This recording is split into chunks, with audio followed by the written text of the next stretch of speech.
आप मेरे ये जो कड़ी पत्ते का पौधा देख रहे हैं, इसकी उम्र लगभग 10 साल के बराबर है और मेरे इस कड़ी पत्ते के प्लांट से मेरे किचन में जितनी भी कड़ी पत्ते की रिक्वायरमेंट है वो पूरी हो जाती है और मैंने इसे बहुत छोटे से पॉट में लगाया हुआ है।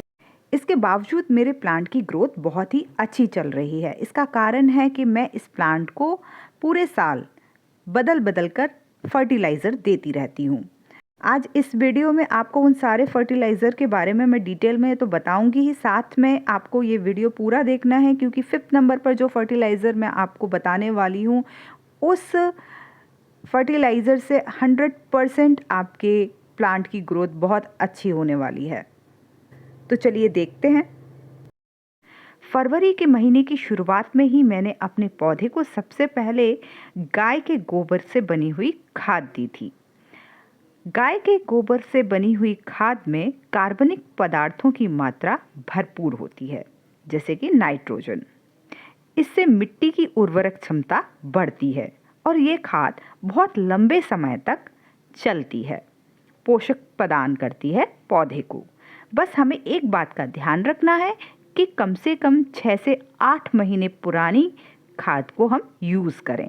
ताज़े गोबर को हमें यूज़ नहीं करना है। जब वह खाद बन जाए तभी हमें उसे यूज़ करना है। इसके बाद दूसरे नंबर पर अंडे के छिलकों से बनी हुई खाद को मैं एज अ फर्टिलाइज़र यूज़ करती हूँ।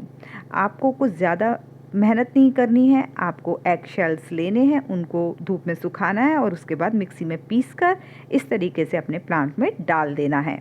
अगर आप छिलकों को एज अ फर्टिलाइज़र नहीं यूज़ करना चाहते हैं तो आप इसकी जगह चॉक का भी इस्तेमाल कर सकते हैं। इससे प्लांट को कैल्शियम भरपूर मात्रा में मिलती है, जिससे जड़ें मजबूत होती हैं और प्लांट की ग्रोथ भी अच्छी होती है। इसे आप 3 से 4 महीने के अंतराल पर अपने प्लांट में डाल सकते हैं, जिससे कि आपके प्लांट की कैल्शियम की रिक्वायरमेंट पूरी होती रहेगी। इसके बाद जो तीसरा फर्टिलाइज़र मैं यूज़ करती हूँ वो है छाछ। जी हाँ, आपको खट्टी दही से ये छाछ बनानी है और आपको 1 लीटर पानी में 1 चम्मच दही को मिलाकर ये छाछ तैयार करनी है और आपको इस तरीके से अपने प्लांट में डाल देना है। आप ऐसा 15 दिन में एक बार कर सकते हैं।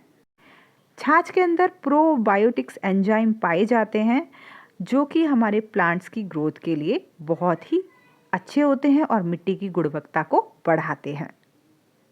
छाछ के आपको चमत्कारी फ़ायदे देखने को मिलेंगे अगर आप इसको रेगुलर अपने प्लांट में यूज़ करते हैं। 15 से 20 दिनों के अंतराल में आप इसे यूज़ कर सकते हैं।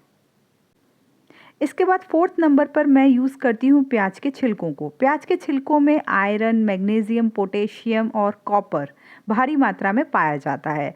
इससे हमारी मिट्टी की उर्वरक क्षमता तो बढ़ती ही है, साथ में इससे हमारी जड़ों का भी विकास अच्छे से होता है क्योंकि इसमें रूट हार्मोन्स भी पाए जाते हैं। तो मैं अक्सर महीने में एक बार प्याज के छिलकों को इस तरीके से ड्राई और करने के बाद उसे मिक्सी में पीसकर अपने पॉट में डाल देती हूँ और इस तरह से हम प्याज के छिलकों को भी एज अ फर्टिलाइज़र यूज़ कर सकते हैं। मैं आपको यहाँ पर एक बात क्लियर कर दूँ, ये सारे फर्टिलाइज़र हमें एक साथ प्लांट को नहीं देने होते, बल्कि 20-25 दिनों के अंतराल पर हम धीरे धीरे जो है इस तरह के फर्टिलाइज़र प्लांट को दे सकते हैं। इसके बाद 5th नंबर पर आता है लिक्विड फर्टिलाइज़र। इस तरह के लिक्विड फर्टिलाइज़र मार्केट में मौजूद हैं। इसमें इन फर्टिलाइज़र में magnesium, potassium, iron, sulphur, calcium, जितने प्लांट की रिक्वायरमेंट होती है उतनी मात्रा में ये इस लिक्विड फॉर्म में मिलते हैं। आपको करना ये है कि इसको आधा लीटर पानी में 4 ड्रॉप्स डाल के अपने प्लांट का स्प्रे करना है, जैसा कि मैं आपको आगे दिखा रही हूँ।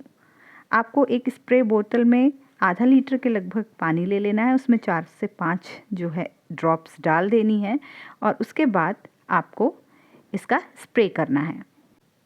तो इस तरीके से हमें स्प्रे बोतल तैयार कर लेनी है और जब भी हमें हमारे प्लांट को वाटर की रिक्वायरमेंट हो तो हम इस तरह का स्प्रे इन प्लांट्स में कर सकते हैं। तो हमारी जो सॉइल है उसमें जिस भी चीज़ की कमी है, खनिज पदार्थों की कमी हो गई है, वो इस सारी खनिज पदार्थों की पूर्ति हम इन पांचों जो है अपने फर्टिलाइज़र से कर सकते हैं। एक बात मैं आपको ये बता दूं कि अगर पिछले 4 फर्टिलाइज़र से ही आपके प्लांट को फ़ायदा हो जाएगा, लेकिन फिर भी अगर आपके प्लांट को फ़ायदा नहीं होता है तो फिर आपको ये 5वें नंबर के फर्टिलाइज़र को मार्केट से ख़रीदना है और अपनी मिट्टी की गुणवत्ता को बढ़ाना है।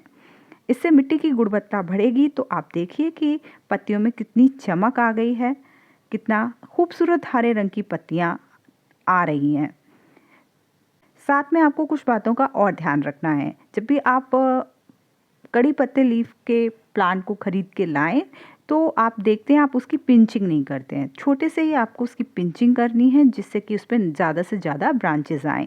पहली बार पिंचिंग करेंगे तो 2 ब्रांचेज़ आएंगी, फिर उन 2 ब्रांचों की पिंचिंग करेंगे तो 4 ब्रांचेज़ आएंगी और उन 4 ब्रांचों की पिंचिंग करेंगे तो 8 ब्रांचेज़ हो जाएंगी। तो जितनी ज़्यादा ब्रांचेज़ होंगी उतनी ज़्यादा नई पत्तियाँ आएंगी।